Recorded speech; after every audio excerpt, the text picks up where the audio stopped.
আমাদের এমন অনেক সময় হয় যখন সবকিছু ঠিকঠাক চলছে, তবুও মনটা অদ্ভুত এক শূন্যতায় ভরে আছে। হয় না তাই? হয়, নিশ্চয়ই হয়। মানুষের এটা একটা স্বাভাবিক প্রবণতা। একটা লক্ষ্য অর্জন করলেন, একটা স্বপ্ন পূরণ হলো, কিন্তু কিছুদিন পরেই মনে হলো এটাই কি সব? মাঝরাতে হঠাৎ ঘুম ভেঙে গেল। মনে হঠাৎ এক শূন্যতা তৈরি হয়, অথচ আপনার কোনো অভাব নেই। এরকম অভিজ্ঞতা হয় নাকি? হয়। এ ব্যাপারে আপনি একা নন। এই না পাওয়ার অনুভূতি আমাদের প্রত্যেকের মধ্যেই কিন্তু লুকিয়ে আছে। নমস্কার দর্শক বন্ধুরা, হৃদয় ও মনের হদিস ইউটিউব চ্যানেলে আপনাদের সবাইকে স্বাগত জানাই। আমরা আমাদের নিজের মনকে কতটা চিনি? আমরা এর সব রহস্যময় তো এখনো কিন্তু জানি না। এই চ্যানেলে আমরা খুঁজে দেখি মানুষের মনের সেই সব অজানা দিক, আধুনিক মনোবিজ্ঞানের এমন সব আবিষ্কার, এমন সব সত্য যেগুলো ধীরে ধীরে বদলে দিচ্ছে আমাদের চিন্তা, চিন্তা করার ধরন, অনুভব করার ধরন, এমনকি বেঁচে থাকার ধরনও। বহু বিজ্ঞানী নিরন্তর গবেষণা করে চলেছেন আমাদের মনের নানা যে গতি প্রকৃতি সেগুলো নিয়ে। প্রতিদিন নতুন কিছু আবিষ্কার হচ্ছে, নতুন কিছু ব্যাখ্যা আসছে। আর সেই জটিল বিষয়গুলোকেই আমরা সহজ করে আপনার জীবনের সাথে মিলিয়ে তুলে ধরার চেষ্টা করি। তাই নিজের মনকে বুঝতে, নিজেকে নতুনভাবে আবিষ্কার করতে আমাদের সঙ্গে থাকুন, মনকে বুঝুন এবং জীবনকে বদলান। চলুন আজকের যাত্রা শুরু করি। বন্ধুরা, আমাদের না পাওয়ার যে কষ্ট প্রায় প্রত্যেক মানুষের মধ্যেই আছে। এই না পাওয়ার একটা অস্থিরতা আমাদের মধ্যে কম বেশি সবার মধ্যেই আছে। কিন্তু প্রশ্নটা হলো কেন? কেন আমরা কখনোই পুরোপুরি সন্তুষ্ট হতে পারি না? এর পেছনে কি কারণ আছে? এর পিছনে আছে মস্তিষ্কের এক অদ্ভুত খেলা। আমাদের যে মস্তিষ্ক সেটা এমনভাবে তৈরি, যা কিছু নতুন তা আমাদেরকে উত্তেজিত করে। অপরদিকে যা কিছু পুরনো তা ধীরে ধীরে একদম সাধারণ হয়ে যায়। এই প্রক্রিয়াটার একটা নাম আছে, সেটাকে বলা হয় মনোবিজ্ঞানের ভাষায় হেডনিক অ্যাডাপ্টেশন। মানে আপনি যতই বড় কিছু পান না কেন, আপনার মস্তিষ্ক সেটার সাথে খুব দ্রুত অভ্যস্ত হয়ে যায়। কিছু সময় পর সেটা আর নতুন লাগে না, সেটা আর বিশেষ কিছু থাকে না। ধরুন আপনি একটা নতুন ফোন কিনলেন। প্রথম দিন অসাধারণ আনন্দ, তৃতীয় দিন একটু ভালো লাগছে, আর 10 দিন পর এটা তো আর নতুন লাগছে না, প্রথম দিনের মতো তো আর আনন্দ হচ্ছে না। খুব নর্মাল হয়ে যায় বিষয়টা।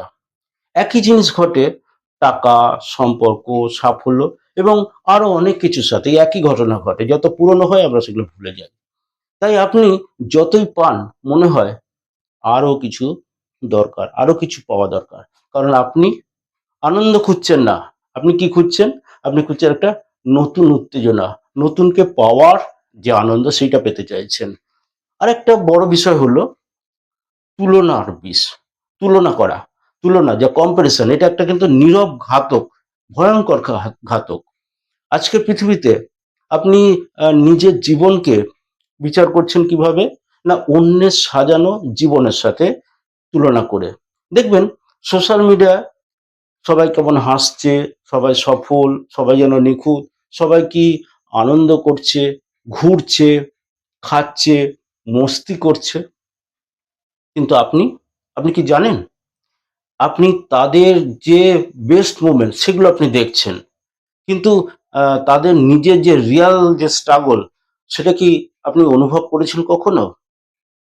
তাদের অন্তরালে যে কি যন্ত্রণা আছে তা ওইগুলো দেখে কিন্তু আমরা অনুভব করতে পারি না। পারি কি? পারি না।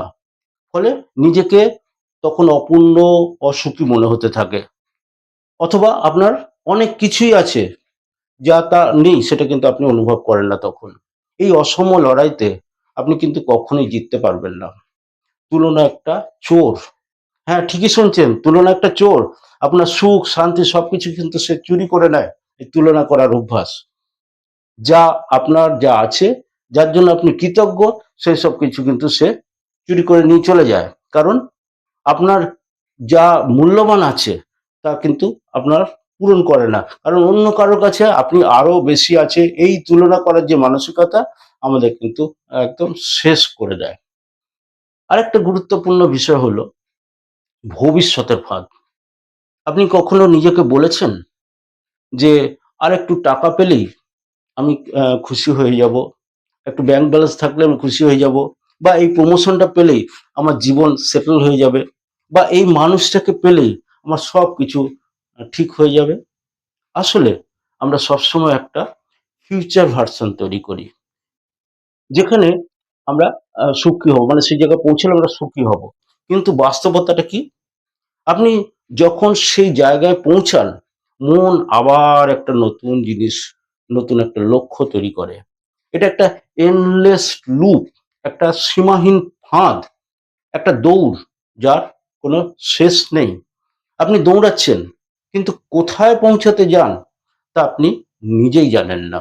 কোথায় পৌঁছাবেন সেটা কিন্তু বুঝতে পারেন না। তাই সত্যিটা কিন্তু খুব নির্মম কঠিন। সেটা হলো সন্তুষ্টি কোনো বাইরের জিনিস নয় কিন্তু। এটা টাকা দিয়েও কিন্তু কেনা যায় না। সন্তুষ্টি বাইরে টাকা দিয়েও কিনতে পারবেন না। এটা অর্জন করেও পাওয়া যায় না।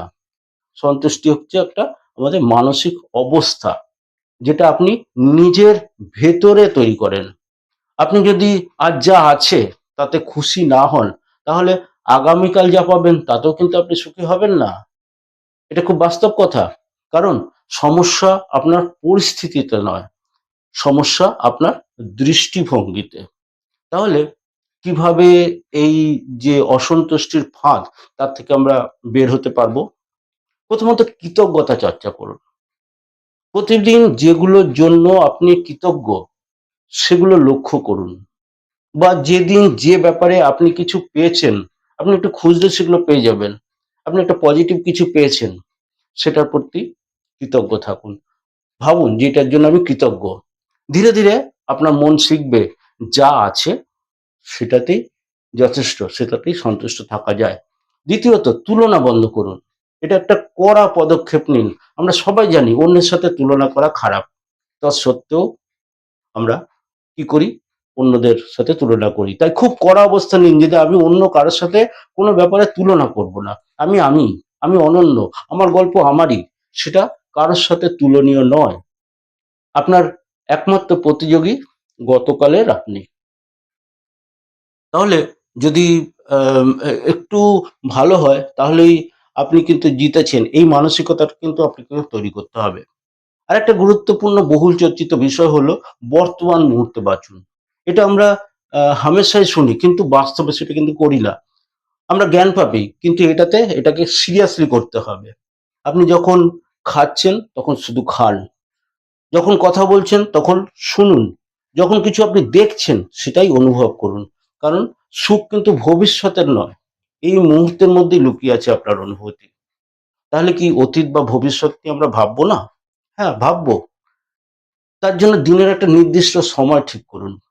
সে সময় কেবল আপনি অতীত স্মৃতি রোমন্থন বা ভবিষ্যৎ নিয়ে চর্চা করতে পারবেন।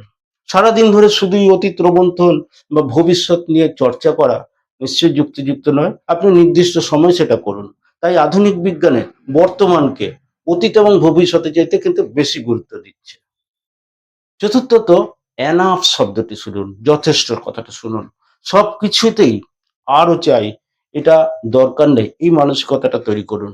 কিন্তু কিছু জায়গায় কিন্তু থামা দরকার। সেটাই কিন্তু আমাদের কিন্তু আসল নিয়ন্ত্রণ শক্তি। আমরা চলেই যাবো অসীমাহীনভাবে, সেটা চলবে না।